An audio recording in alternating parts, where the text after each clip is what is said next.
મારું એવું કોઈ બેકગ્રાઉન્ડ પાછળ હતું નહીં કે જે મને સપોર્ટ કરી શકે. મણિયારો આયો ઘરના એ આંગણે ને કાઈ આયો યા હાડી વાળો મેઘ. દીકરીના જન્મથી લઈ અને એની વિદાય સુધીની આ જર્ની. લાડકડી રે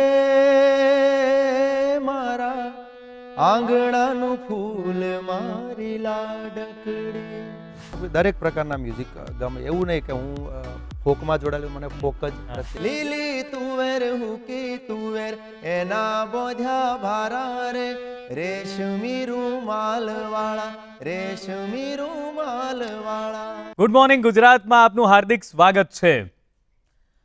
હે જાગને જાદવા કૃષ્ણ ગોવાળિયા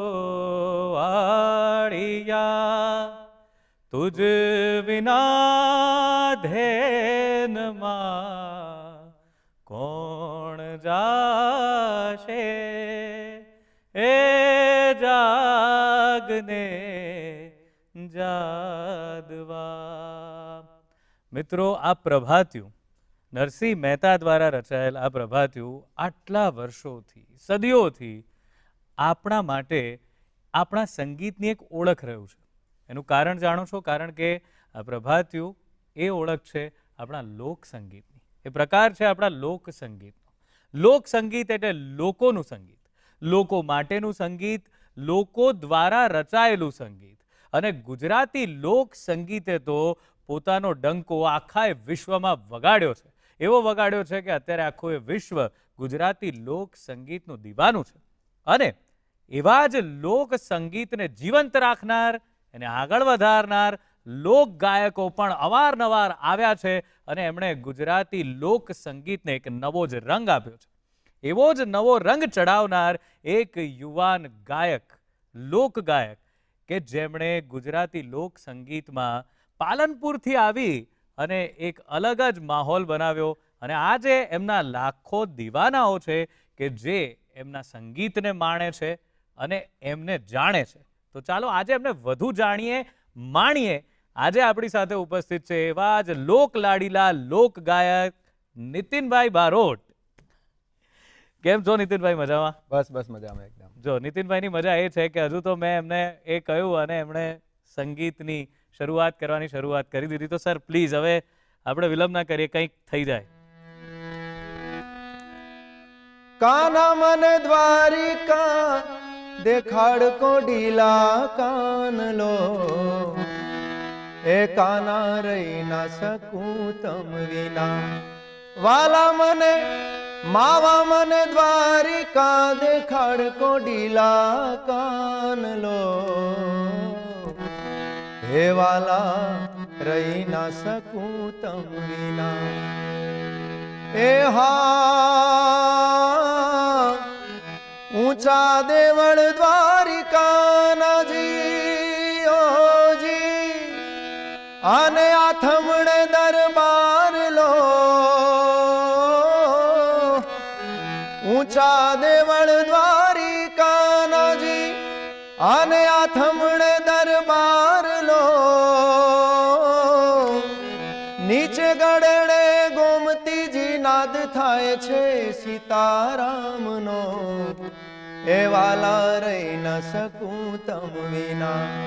વાલા મને દ્વારિકા દેખાડ કોડીલા કાનલો એ વાલા રહી ન શકું તમ વિના. એ માવા રહી ના શકું તમ વિના. વાહ, ક્યા બાત હે. આજે જેટલા દર્શક મિત્રો જોઈ રહ્યા છે એમની સવારની અદ્ભુત શરૂઆત આપણે કરી છે. તો નીતિનભાઈ, આપના અવાજની એક વાત મેં નોંધી કે એમાં બહુ એક અલગ પ્રકારની સૌમ્યતા છે, એક મીઠાશ છે. તો આ મીઠાશ એ ક્યાંથી આવી અને કેવી રીતે આપ સંગીતમાં આવ્યા? મને બાળપણથી જ આમ તો ભણવામાં જો કે મારું સારું હતું, પણ રસ છેકથી મારો લગાવ મ્યુઝિકમાં પહેલેથી. અને મારું એવું કોઈ બેકગ્રાઉન્ડ પાછળ હતું નહીં કે જે મને સપોર્ટ કરી શકે. પણ મારા મમ્મી ભગવતીબેન એમનું નામ છે, એ ગાતા. અમારે પ્રાદેશિક ગાણાઓ હોય, ગીતો હોય, ગામમાં કોઈ નાની મંડળીના ગરબા હોય.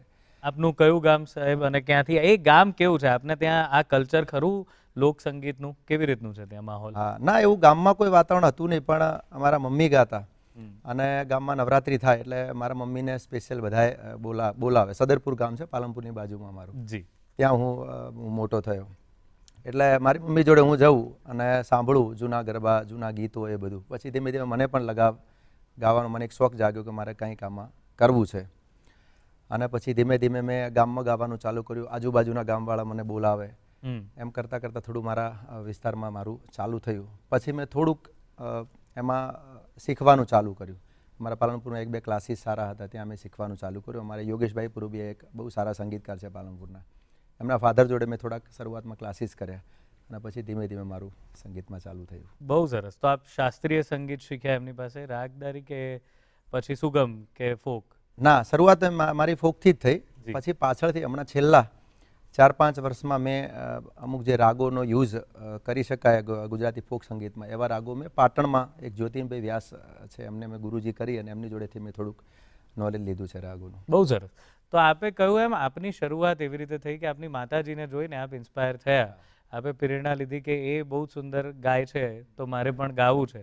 તો પહેલા આપના પ્રેરણા સ્ત્રોત તો આપના મમ્મી જ રહ્યા છે. બિલકુલ. પણ પછી બીજું કોણ, એવા કયા સિંગર, એવા કયા લોકગાયક કે જેને જોઈને આપને થતું કે મારે એક વખત આવી રીતે ગાવું છે, કે આમને તમે એમને ફોલો કરતા હો, એવો કોઈ? હા, શરૂઆતમાં એ વખતે મેં ચાલુ કર્યું એટલે મને ત્યારે હાલના જે યંગ જનરેશનના કલાકાર છે એ બધા કોઈ હતા નહીં. હા, એ વખતે ગુજરાતમાં મોટું નામ ગણીએ તો પ્રફુલ્લભાઈ દવે અને હેમંતભાઈ ચૌહાણ, બિલકુલ. બંને મારા બહુ એ વખતના પ્રિય. અને હેમંતભાઈની ગરબાની સૂરમંદિરમાંથી બધી કેસેટો દર વર્ષે આવતી, એટલે એમને હું બહુ સાંભળતો. અને પ્રફુલ્લભાઈ દવેના આ બંને મને બહુ પ્રિય હતા એ સમયના. અત્યારે ઘણા બધા કલાકારો છે. અત્યારે મને ગમતા હવે કીર્તિદાનભાઈ ગઢવી છે અને બીજા પણ ઘણા, કારણ કે હવે તો બધું સરસ બધું માહોલ ફોક સંગીત બહુ જ હવે વિસ્તર્યું છે, બધા લોકો સુધી પહોંચે. શરૂઆત મેં આ બંને કલાકારોને સાંભળીને મેં આમાંથી શીખવાના પ્રયત્ન. બિલકુલ. તો એમનું કોઈ ગીત થઈ જાય છે, તમે હંમેશા જ્યાં પ્રસ્તુતિ કરવા જતા હો ત્યાં ગાતા હોય, એમનું કોઈ ગીત થઈ જાય બંને કલાકારોમાંથી કોઈનું? ઘણા બધા પ્રફુલ્લભાઈના તો એ લોકોના ઘણા બધા ગીતો છે, હેમંતભાઈ ચૌહાણના પણ ઘણા બધા ગરબા છે, પણ પ્રફુલ્લભાઈના ઘણા લોકગીતો છે, એમાંથી એકાદ યાદ કરી. જી જી જી. સૈયર મોરી રે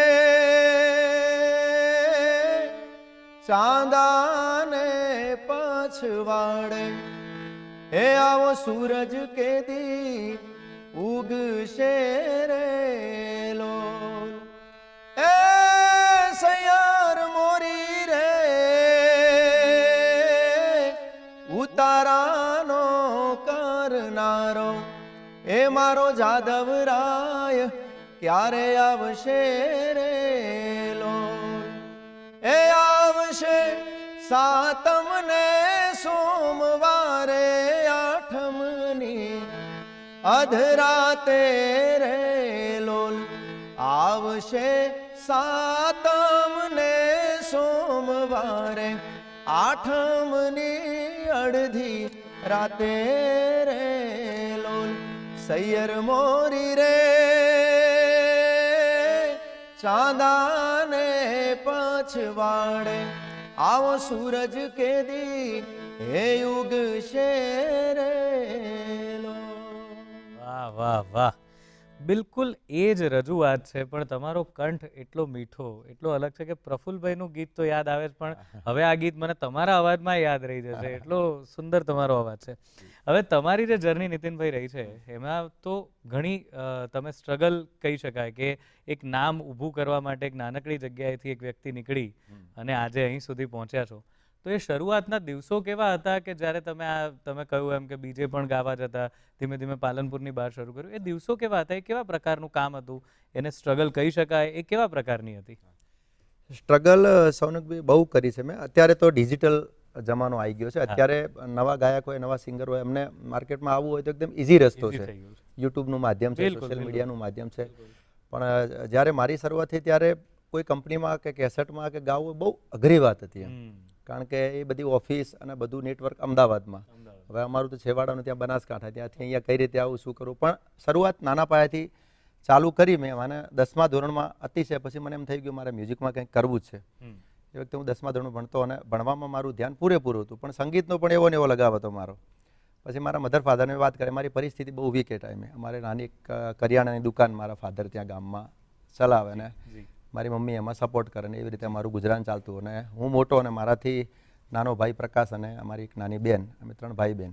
એટલે પરિસ્થિતિ બહુ નાજુક, પણ વાયા પછી ગામમાં એક બે જણને પૂછ્યું અને એક ક્લાસીસની મને મેં જે વાત કરી ને હમણાં યોગેશભાઈના ફાધર એ શીખવતા, એમની જોડે હું ગયો અને થોડું ઘણું મેં એમની જોડે ચાલુ કર્યું. પછી યોગેશભાઈ નાનું ગ્રુપ એ વખતે એમનું મ્યુઝિકલ ચલાવતા, તો એમાં મને કે તું ગાઈશ, તો મેં એમાં હા પાડી અને ધીમે ધીમે એમાં મેં ગાવાનું ચાલુ કર્યું. પછી નાના મોટા પ્રોગ્રામો હાથે મને મળવાનું બધું ચાલુ થઈ ગયું. પછી એ સમયે અહીંયા અમદાવાદમાં કોટેમોર ટવકિયા નો એક એપિસોડ ચાલુ થયો હતો નવા ગાયકોના શોધ માટે. એમાં મેં ભાગ લીધો. તો એમાં માતાજીની ભગવાનની દયાથી હું છેક ફાઇનલમાં હું રનર્સઅપ, એટલે કે એકદમ વિનર નહોતો થયો, પણ છેલ્લે લગભગ 3-4 એપિસોડમાં હું એમાં ગયો હતો. અને ત્યાંથી મારી પછી બધી ઓળખાણો હાથે થોડું બધું ચાલુ થયું. પછી તો કેસેટોમાં મને ચાન્સ મળ્યો અને પછી બધું સરસ ચાલવા લાગ્યું. જી બિલકુલ. એટલે એ વખતે આપ એ સમયથી એની વાત કરી રહ્યા છો જ્યારે કેસેટ્સ બહાર પડતી હતી, રેકોર્ડિંગ સ્ટુડિયો બકાયદા કેસેટ કરતા હતા અને એ કેસેટ લોકો સુધી. તો એ કાળ અને અત્યારના કાળમાં શું ફેર છે? અત્યારે બંને ટાઈમમાં શું ફેર છે? ગાયક તરીકે તમે શું જુઓ છો? ઘણો બધો ફરક છે. આમ એ વખતે જે સ્ટ્રગલ, કારણ કે અત્યારના ગાયકોમાં કેવું છે કે સંપૂર્ણ જે શીખવું હોય એ સ્ટ્રગલથી જ આવતું હોય છે. અને અત્યારે ઘણા બધા ગાયકો એવા હોય છે, એકાદ ગીત એમનું ચાલી જાય તો એ સુપરહિટ થઈ જતા હોય, પણ એમને જૂનું નોલેજ, જૂના ગીતોની ખબર કે સંગીતની જ્ઞાન એમને વધારે પડતું મેળવી નથી શકતા કે માધ્યમ. અને અમે જે રીતે આવ્યા છીએ એ રીતે અમે બધું અનુભવ કરતા બધાને સાંભળતા શીખતા એટલે અત્યારે અમારી પાસે માતાજીની ભગવાન દયાથી બધો ખજાનો મળી રહે. ટૂંકમાં કોઈ જૂનું ગીત ગાવું હોય, નવું હોય, અત્યારના વર્ઝન બધું મળી રહે. એટલે આમ જોઈએ તો સારું છે. ને આમ જે સ્ટ્રગલની રીતે પહેલા જે કરતા હતા એ નથી અત્યારે જોવા મળતું. અચ્છા. તો નીતિનભાઈ, હવે પાછું મને ઈચ્છા થાય છે કે તમારા કંઠનો જાદુ જરા ફરીથી છવાય કાનમાં. તો આપે આપના નામ હેઠળ આપ ગાયક બન્યા ત્યારે કયું પહેલું ગીત ગાયેલું કે જેનાથી આપની ઓળખાણ બની, એ જરા પ્રસ્તુત થાય તો? હા, એટલે આમાં એક વસ્તુ હું કહેવાનું, મારે 10મા પછી મેં પીટીસી નો 2 વર્ષ કોર્સ કર્યો હતો. હું શિક્ષક થવાને પાત્ર, અને પછી મને જોબ પણ મળી ગઈ પ્રાઇમરી સ્કૂલમાં. અને એ વખતે મારો 2500 રૂપિયા શરૂઆતમાં ફિક્સ પગાર, અને પાલનપુરથી લગભગ 85 કિલોમીટર મને જોબ મળી થરા બાજુ. એટલે ત્યાં મારું મ્યુઝિકનું સ્ટ્રગલ ચાલે, એક બાજુ નોકરી સાચવવાની, ઘર પરિવાર સાચવવાનો, કારણ કે આર્થિક સ્થિતિ પણ એવી મજબૂત અમારી નહોતી. પણ તેમ છતાંય ત્યાં થરાથી હું આવું પાલનપુર, અને એ વખતે મને ગાવાના 200 રૂપિયા મળે. એટલે સાંજે 5 વાગે સ્કૂલ પૂરી કરીને હું 6 વાગે નીકળું થરાથી, અને બસમાં આવું એટલે 8-9 વાગે મારો પ્રોગ્રામનો સમય થાય. એ પૂરો કરી સવારે 3-4 વાગે હું ફ્રી થઉં. બસ સ્ટેન્ડમાં 2 કલાક મારે ટાઈમ પાસ કરવાનો, પાછું સવારે બસ પકડીને પાછું નોકરી પર જવાનું. એટલે આ રીતની મેં સ્ટ્રગલ કરી હતી. અને પછી એ દરમિયાન મારો અવાજ સાંભળ્યો. અમારે અહીંયા મહેસાણામાં એક કંપની છે કોમલ મ્યુઝિક કરીને, એ વખતે બહુ સરસ ચાલતી. અત્યારે તો હવે ડિજિટલ થઈ ગયું. એ વખતે એનું બહુ નામ હતું, અને એ લોકોએ મારો અવાજ ક્યાંકથી સાંભળ્યો અને એમણે મને એક કેસેટ ગાવા માટે મને બોલાવ્યો. એ વખતે ફોનના માધ્યમ પણ હતા નહીં, રૂબરૂ માણસ આપણને કે અથવા તો કોઈ બીજા દ્વારા મેસેજ મોકલાવે. અને એ રીતે મને એમણે મહેસાણા બોલાવ્યો, મને કે એક આલ્બમ તમારે ગાવાનું છે. તો મેં કીધું હું ગાઈશ. તો એ આલ્બમનું નામ હતું બેવફા હાલી પરદેશ. અને અત્યારે પણ ગવાય છે એ ગીત, મારા મનડાના મીત મેં તો બાંધી છે, જન્મો જન્મની ભૂલ. હા, અને એ વખતે એ સોંગ મેં ગાયું, ને એ સોંગ એ બહુ રેકોર્ડ કર્યો સોનુભાઈ એ વખતે કોલર ટ્યુનમાં. અને એમાં એ કંપની બહુ જબરજસ્ત કમાણી કરી હતી. બિલકુલ. એ ગીત અમે બહુ ગાયા, રેકોર્ડ વાળું ગીત છે. અત્યાર સુધી બધાને ગમે છે, અને બધા એનું વર્ઝન નવા વેસ્ટર્નમાં બધા કરીને ગાય પણ છે. એ ગીત મૂળ મારું અને કવિતા દાસનું એ વખતે ગાયું. એટલે એ તમને સંભળાવું. ત્યાંથી મારી શરૂઆત થઈ છે. ઓ મારા મનડાના મિત મેં તો બાંધી છે પ્રીત, પ્રીત જન્મો જન્મની ભૂલાશે નહીં, પ્રીત જન્મો જન્મની ભૂલાશે નહીં. ઓ મારા તન મનમાં તું, દિલની ધડકનમાં તું, સાથ જન્મો જન્મનો ભૂલાશે નહીં, સાથ જન્મો જન્મનો ભૂલાશે નહીં. ઓ મન તારા વિના હવે ગમશે નહીં, આ જીવ જાશે પણ તુજને ભૂલાશે નહીં.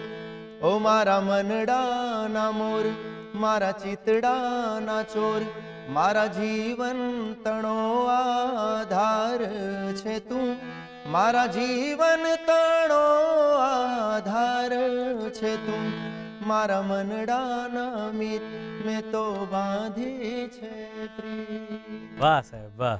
મને યાદ છે બરાબર કે આ ગીત જ્યારે આવ્યું ત્યારે બધા લોકો, તમે જેમ કીધું એમ ઘણા બધાની કોલર ટ્યુન હા આ થઈ ગયેલી અને એટલા લોકો આ ગીતને ગાતા હતા અને તમે કહ્યું એમ એના વર્ઝન્સ પણ બહુ બધા લોકોએ ગાયા છે અને એ લોકો પણ હિટ થઈ ગયા છે. તો સર આ જે વાત થઈ કે આપે 200 રૂપિયા એક વખત ગાવાના મળતા હતા અને આજે ભગવાનની દયાથી આપની મહેનતથી આપ આ મુકામ પર છો કે જ્યાં લાખો લોકો આપને ફોલો કરે છે. તો હવે આપના વર્તનમાં, આપના અપ્રોચમાં સંગીત પ્રત્યેના કોઈ ફેર આવ્યો છે કે હજુ નીતિન બારોટ એના એ જ છે જે એ વખતે પેલા બસ સ્ટેન્ડ પર 2 કલાક પસાર કરતા હતા? ના સોનકભાઈ, એમાં એવું છે કે હું એનો એ જ છું અત્યારે. નેચર વાઇઝ મારામાં કોઈ એવો ફરક પડ્યો નથી, કારણ કે હું આમ પહેલેથી મને ચાહકો પણ ઘણી વાર કહેતા હોય કે તમારે આમ રહેવું જોઈએ, આવા કપડાં પહેરવા જોઈએ, આ રીતે એન્ટ્રી કરવી જોઈએ, પણ મને એ મગજમાં ઓછું બેસે છે. એટલે હું સિમ્પલ સરળ રીતે મારા કાર્યક્રમો કરું છું. લોકો મને ચાહે છે, પ્રેમ આપે છે, બરાબર. સરસ આપણું ચાલે છે, એટલે એ બધી વસ્તુમાં હું ઓછું માનું છું. ફક્ત એટલું ધ્યાન રાખું કે મારો પ્રોગ્રામ હોય તેમાં મારી પૂર્ણ તૈયારી સાથે મારે જવું, લોકોને રાજી કરવા, અને એમને જ્યાં સુધી મજા ના આવે ત્યાં સુધી. ટાઈમનો પણ એવો બાદ હું રાખતો નથી. જ્યાં સુધી બધાને મેરેજનો પ્રોગ્રામ હોય કે કોઈ માતાજીનો હોય, જ્યાં સુધી બધાને મજા આવે ત્યાં સુધી, કારણ કે આપણી ફરજ છે, આપણે એવા સ્વીકાર્યું છે લોકોને રાજી કરવાનું, તો એમને સંપૂર્ણ રીતે હું રાજી કરવાના પૂરા પ્રયત્ન અત્યારે કરતો હોઉં છું. વાહ. તો તમે આ પ્રોગ્રામની વાત કરી, તો પહેલાના પ્રોગ્રામના માહોલમાં ને હવે શું ફેર પડ્યો છે? પહેલા આપ જે પ્રોગ્રામ કરવા જતા હશો, હવે પ્રોગ્રામો થાય, શું ફેર પડ્યો છે? હવે અત્યારે થોડુંક જનરેશનમાં ચેન્જ થાય છે અનુકભાઈ. એ વખતનું થોડું જનરેશન અને જે લોકો હતા સારું સાંભળવાનો આગ્રહ રાખતા હતા, જૂના માણસો ને એ બધા. બિલકુલ. અત્યારે થોડુંક અમને એવી તકલીફ પડે છે કે સારું સાંભળવા વાળા વર્ગ થોડોક ઓછો થયો છે. એમને અત્યારે જે પેલા ધબાધબી વાળા ગીતો આવે એ બધા વધારે સાંભળવા હોય છે, અને ધીરજ ખૂટી છે લોકોની. જે શાંતિથી પહેલા અમારા ડાયરાનો કાર્યક્રમ હોય કે એ બધું શાંતિથી આમ પબ્લિક બેસીને સાંભળે, બરાબર. એમને ધીરજ હોય કે ના આના પછી કંઈક સારું આવશે, આના પછી કંઈક સારું આવશે, કલાકારને ખીલવવાનો એ પૂરો મોકો આપતા હતા. હવે અત્યારે એ નથી. અત્યારે એકદમ ફાસ્ટ ધબાધબી, જે લોકોને જે ગમતું હોય એ જ પીરસી દેવાનું. જે અમારી ઈચ્છા હોય અમે ના ગાઈ શકીએ, બરાબર. અને એમની જે ઈચ્છા છે એને પ્રાધાન્ય અમારે પહેલું અત્યારે આપવું પડતું છે. એટલે એટલો ફરક પડ્યો જનરેશનમાં. બિલકુલ બિલકુલ. તો આ જે આપે પછી આપની જર્ની પહોંચી કે આપને કોમલ મ્યુઝિકે અપ્રોચ કર્યો, આપે આ સુંદર યાદગાર અમર થઈ ગયેલું ગીત ગાયું એમના માટે, પછી કે આપનું આ ગીત હિટ થઈ ગયું, પછી શું બદલાયું આપને? આપના તરફનો લોકોનો જે અપ્રોચ હતો એમાં શું ફેર પડ્યો? પછી તો સરસ આખા ગુજરાત લેવલે આનું બસ આ ફર્સ્ટ મારું આલ્બમ. એના પહેલાં મેં નાના મોટા આલ્બમ અમે ત્યાં યોગેશભાઈ પુરબિયા અને એમની જોડે મેં કર્યા હતા. એ ત્યાં અમારે પાલનપુર પૂરતા જ સરસ બધા ચાલ્યા હતા, ગરબાના આલ્બમ બધા. રાસ રચૈયા એક ત્યાં સુપરહિટ અમારે ચાલ્યું હતું, અને એ બધા ચાલતા હતા. પણ પછી આ ગીતથી એક ટર્નિંગ પોઈન્ટ આખા ગુજરાતમાં મને બધા લોકો ઓળખતા થઈ ગયા. એટલે કાર્યક્રમ પહેલાં હું ત્યાં પાલનપુર પૂરતા જ મારા ચાલતા હતા. પછી આ લોકો અમદાવાદ, ગાંધીનગર, સૌરાષ્ટ્રમાં બધા લોકો મને બોલાવવા લાગ્યા. એટલે એકદમ અચાનક મારામાં એ વખતે પરિવર્તન આવ્યું. મને બહુ મજા આવી. વાહ. તો દોસ્તો, અત્યારે એકદમ સાલસ, એકદમ શરમાળ પ્રકૃતિના નીતિનભાઈ મારી પાસે બેઠા છે, જે એમના અવાજથી, એમના સુરોથી એમનો પરિચય આપે છે અને વાતો કરે છે. તો એવા સુરો આપણે ફરી માણવાના છે, પણ અત્યારે એક વિરામનો સમય છે. મળીએ વિરામને પેલે પાર.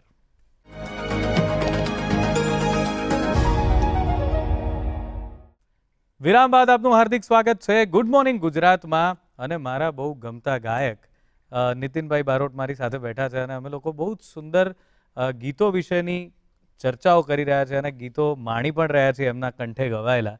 તો નીતિનભાઈ, મને તો એક બહુ સરસ તક તમારી સાથે જોડાવાની પહેલાં પણ મળી છે.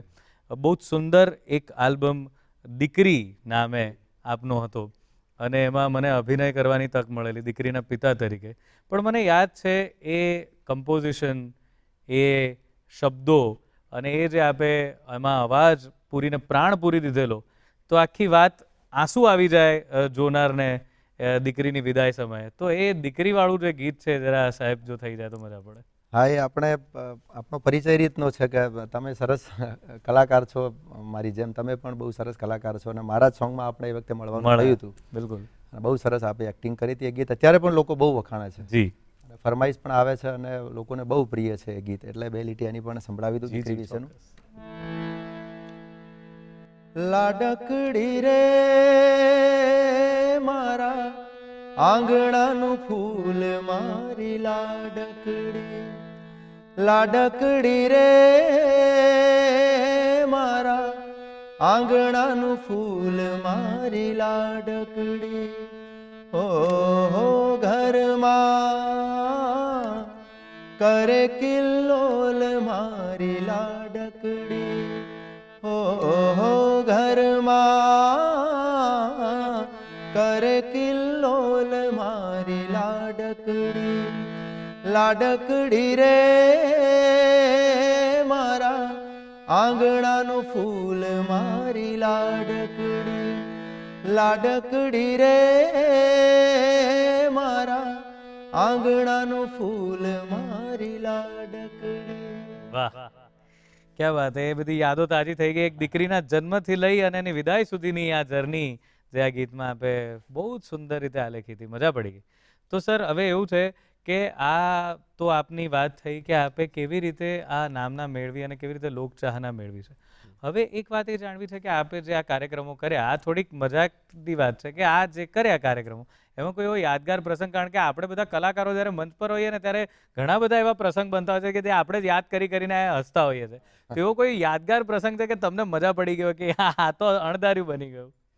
ઘણી વખત એવા ઘણા અનુભવ, કારણ કે આ ફિલ્ડ એવું છે સનુકભાઈ કે એમાં સારા નરસા માઠા દરેક પ્રકારના અનુભવ આપણને થતા હોય આ ફિલ્ડમાં. અને ખબર નહીં પણ ભગવાન આપણને સહનશક્તિ પણ આપણે વાળાને કે આપણે બધું સહન પણ કરી શકીએ છીએ. કલાકાર થોડો બધા કરતાં ડિફરન્ટ અને થોડો અલગ પણ હોય અને ઘડાયેલો પણ હોય. ઘણા બધા અઢળક અનુભવો થયા છે. ઘણીવાર એવું થાય અમારે પ્રોગ્રામમાં એક દિવસ હોય અને ભૂલમાં એક દિવસમાં 2 પ્રોગ્રામ લેવાઈ ગયા, એવા પણ ઘણીવાર બનાવ બાય મિસ્ટેક થઈ જાય એવું ક્યાંક નોંધવામાં કે એ રીતના કંઈક. તો એકવાર મારે એવું બનેલું કે મેં એક જ દિવસના 2 પ્રોગ્રામ લઈ લીધા. હવે બંને પાર્ટીઓ મને માને નહીં, પછી મને ખબર પડી કે આવું ગોટાળો થઈ ગયો છે. તો મેં બંને પાર્ટીઓને જાણ કરી, પણ એમાંથી એક પણ માનવા તૈયાર નહીં. પછી એક કાર્યક્રમ મારો ઊંઝા અને એક અહીંયા અમદાવાદમાં, અને હું મુસીબતમાં મુકાઈ ગયો. પછી હાના કરીને મેં આ લોકોને કન્વિન્સ કર્યા અમદાવાદવાળાને કે હું રાત્રે આવી જાઉં છું તમારા પ્રોગ્રામમાં.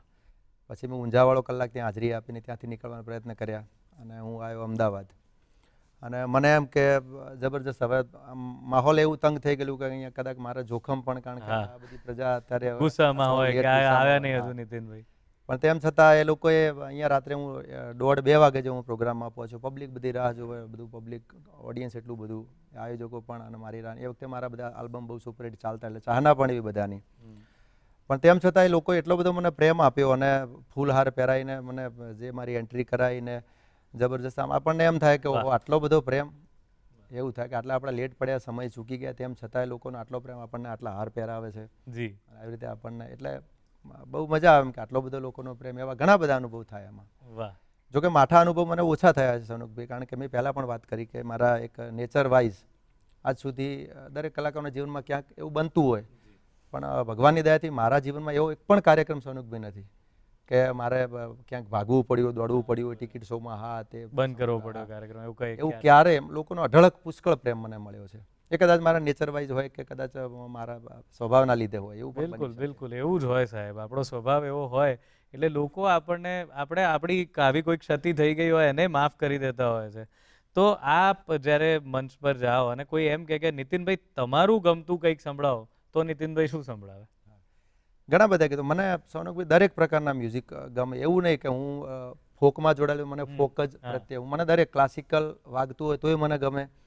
મણિરાજભાઈ બારોટ આપણા થઈ ગયા, એમના જે પ્રાદેશિક ઉત્તર ગુજરાતના ગીતો એ પણ આપણને સાંભળવામાં મીઠા લાગે, ગમે. કોઈ પણ વસ્તુ હોય, હિન્દી સોંગ હોય, એ બધું સારું છે મ્યુઝિક, કોઈ વસ્તુ ખરાબ નથી. કોઈ પણ પ્રકારનું મ્યુઝિક આપણને સારું છે, એનો વર્ગ બધાનો કદાચ અલગ અલગ હોય, બાકી બધી વસ્તુઓ સારી છે. એટલે મને દરેક પ્રકારના મને મ્યુઝિક ગમે છે. પણ તેમ છતાંય તમે કહો છો તો 1-2 ફરમાઈશ. બિલકુલ.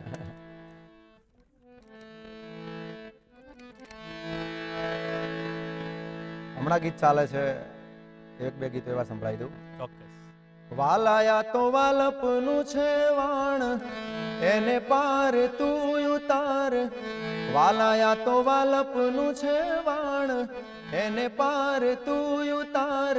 મારી આંખે ઉજાગરા દીને રાત, ક્યાં રમી આવ્યા કાન રાત લડી રે.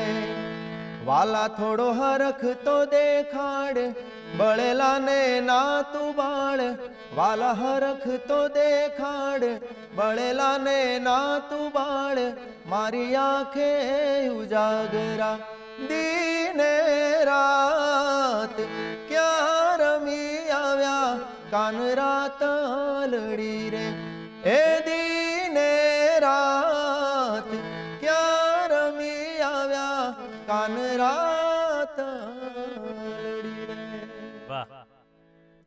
તો નીતિનભાઈ, આ બધા જે શબ્દો હોય એ તમે ગીત કેવી રીતે પસંદ કરો કે મને આ ગીત હવે બનાવવું છે, આના પર કંઈક કામ કરવું છે, એવું કેવી રીતે પસંદ કરો? એમાં બધા ઘણા બધા રાઇટરો અત્યારે સારા છે, પહેલાંય હતા. મારું જે મનડાના મીત ને એ બધું છે, અમારે એક બળદેવસિંહ ચૌહાણ કરીને તો બહુ સારું લખતા, અત્યારે પણ લખે છે એમની જોડેથી. એટલે અમે અત્યારે બીજા બધા મનુભાઈ રબારી છે અને એક દર્શનભાઈ બાજીકર, ઘણા બધા ગીતકારો છે, એ લખતા હોય છે. એમની જોડે સિલેક્શન બધું હોય જે લખીને એમને મૂકેલું હોય. પછી આપણી ચોઈસ પ્રમાણે અમે પસંદ કરીએ, પોતપોતાનો દરેક કલાકારનો જે ટેસ્ટ હોય એ પ્રમાણે એ ચોઈસ કરે. અમે એમની જોડે મિટિંગ ગોઠવીએ, મળીએ અને અમુક વાર કંપનીમાં અમારું એગ્રીમેન્ટ પણ હોય છે, એટલે રિક્વાયરમેન્ટ કંપનીની પણ હોય કે આ પ્રકારનું ગીત તમે જોઈએ બનાવજો. તો ઘણીવાર એમની ચોઈસ પ્રમાણે પણ બનાવવું પડે અને ઘણીવાર અમારી પોતાની ચોઈસ પ્રમાણે પણ અમે બનાવતા હોઈએ છીએ. તો ટ્રેન્ડ વિશે જ મારે વાત કરવી હતી કે આ ટ્રેન્ડ જે ચાલતા હોય છે, તો હમણાં આપે આ બધા બદલાતા ટ્રેન્ડ છે એમાં શું નોંધ્યું છે, એ કેવી રીતે બદલા, અને આપ કેવી રીતે એને એવું માનો છો કે જે ટ્રેન્ડ ચાલતો હોય એવું જ ગાવું જોઈએ, કે પછી આપ એવું માનો છો કે ના આપણે ગાઈએ પછી એ ટ્રેન્ડ બની શકે? હા, એવું થાય. લગભગ કલાકારો મોટાભાગના જે ટ્રેન્ડ ચાલતો હોય એમાં જ રહેવાનો પ્રયત્ન કરતા હોય છે, પણ થોડુંક અમુક સિદ્ધાંતો મેં મારા મૂક્યા નથી. એમ કે અત્યારના જે સિંગરો બધા હોય એ પ્રમાણે હું નથી કરતો, મારું અલગ, મને ગમે તો જ હું રેકોર્ડિંગ કરું. બરાબર. અને થોડુંક મર્યાદિત રાખવાનો પૂરો પ્રયત્ન કરું છું કે આપણી સંસ્કૃતિ જળવાઈ રહે અને આપણું કલ્ચર જે ગુજરાતી સંગીતનું છે. કારણ કે પહેલાં આપણા બધા જે પ્રફુલભાઈ છે, હેમંતભાઈ છે, આટલું બધું સરસ આપણને આપી ગયા હોય તો ટૂંકમાં આપણે એ સ્તર સુધી કદાચ ના પહોંચીએ, પણ એ થોડુંક જાળવવાનો પ્રયત્ન પણ બિલકુલ કરવો જોઈએ. એટલે એ મારા લેવલે હું કરું છું કે ચોઈસ કરતી વખતે હું પૂરેપૂરું ધ્યાન રાખતો. પ્રેમના ગીતો હું ગાઉં છું, એવું નથી કે નથી ગાતો, પણ એમાંય લિમિટેશન વસ્તુ કે એકદમ વલ્ગર ના લાગવી જોઈએ. કારણ કે ઘણીવાર ઘરના ફેમિલી સાથે લોકો સાંભળતા હોય, જાહેર કાર્યક્રમમાં પણ આપણે એ ગીત ગાવાના હોય, તો એ પ્રમાણે હું મારું ધ્યાન રાખું છું. બીજા પોતાની રીતે બધા કામ કરતા હોય. હવે મણિરાજભાઈની વાત કરી, મારા બહુ ગમતા કલાકાર છે, તો એમનું કંઈક કોઈ એક? હા, એમના તો અદ્ભુત બધા ગીતો. કારણ કે એમના વિશે વાત કરીએ તો પ્રફુલભાઈ દવે એમને લાયેલા, લોન્ચ કરેલા મણિરાજભાઈ. બિલકુલ. અને બહુ સુરીલો કંઠ, મણિરાજભાઈની એમની વાત જ ના થાય. એમણે અદ્ભુત ગીતો ઉત્તર ગુજરાત, હજુ પણ બધા સિંગરો અમારા જેવા બધા ગાયકો એમના ગીતો ગાય છે. બિલકુલ. એવા એમણે લોકગીતો ગાયા છે, એવા મણિયારોની શરૂઆત પણ એમણે ઘણા બધા ગીતો છે. તો એમનો મણિયારો જ આપણે થોડોક યાદ કરીએ. ચોક્કસ, કેમ નહીં.